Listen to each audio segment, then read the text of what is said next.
Good day everyone, so hope you're all doing really well. It's almost been 3 weeks since Escoffier has released, and when she released I made a video saying does she work with Kokcomi, and the entire idea was that in a Monohydro team where you typically be using either a Sigewinne or a Kokcomi as your primary carry, Escoffier is not really going to offer you that much more than Shilonen would, and my prediction basically came down to the fact that you have more rest rate from Escoffier, but because you're missing out on that juicy Cinder City buff, effectively you're not going to be filling out the entirety of the Genshin Impact damage equation as well as you would if you had Shilonen, and hence if you take all the multiplicative factors into account, your damage is going to be slightly less.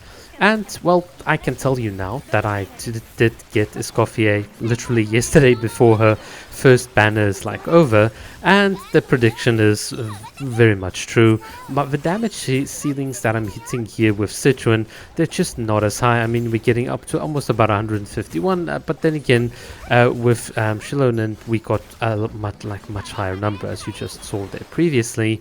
And certainly from playtesting this a couple of times, I can feel the difference. And the difference is not just in the carry, in this case Sigewinne, but also in the sub DPS from Farina and Yelan. You can certainly notice that there is just a slight bit of, you just get a bit of, it's just going to be clearer or faster with someone like Shilonen than with Escoffier. Now, the one thing that I need to mention is that having Escoffier does give your Monohydro team a couple of advantages. Let's say you've got certain enemies with elemental shields on the one half, or there are certain enemy types that would be really annoying if you had to just use either Shilonen or Kazuha. Well, that is where you get that advantage with Escoffier, and it's not like you're really losing out on that much, but it's not like you're gaining that much more with Escoffier. So this is more a kind of, for me at least, Escoffier is typically an end game unit for people that have very diversified accounts, a lot of well built units. That is the type of unit I would then pull as almost to complement the current roster that I have, as well as to breathe in a bit of life into your old Ayaka teams and some of your other cryo characters. I think Escoffier does an amazing job in that sense. But yeah, from a Kokcomi and Sigewinne perspective, that's not really going to matter that much. And you might also ask me, well, where is the Kokkomi footage? It's the I did playtest this, but honestly, what you can see here for Sigewinne is exactly what's going to happen for Kokkomi as well. The only difference is that Kokkomi's, I think, is going to hit between, so with Shilonen, Kokkomi does about, on my account, 29k normal attacks, and then with with Escoffier she does 29, and then with Shilonen she does about 32, 33. So there's just that little bit of a difference, and in that case you still want to rely on your Farina and your other DPS to kind of pull up the damage that's being done.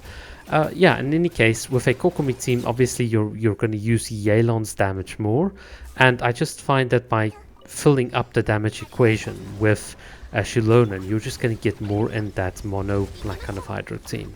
So that's my assessment, that's the playtesting I've done, and yeah, that would be my conclusion. I think the same would also hold true at a C0 level. I'm not playing really on my alt account. I don't really have Primo Gems on that account because I've been doing some other fun things on that account. Certain things that I can't do on my main account because I've already completed certain world quests, which means there are fun things that I can never ever do on my account, which is really sad. But that's going to be the topic for the next video. In any case, before we wrap up this little bit of a short update video, yeah, the second halves on this Abyss, I know we haven't discussed this Abyss, but all you really need is just a cleaner healer and a couple of hard hitters, or just anything. Emily burning, I think a lot of people did complain about this Abyss, but it really, I think, is very, very easy, and it also shows you just how strong burning can be as well in terms of reducing some of these little Night Soul, what do you call it, Natland shields that some of the enemies have. Really, really good and fun times, and you can see the team I'm using in the background is nothing special.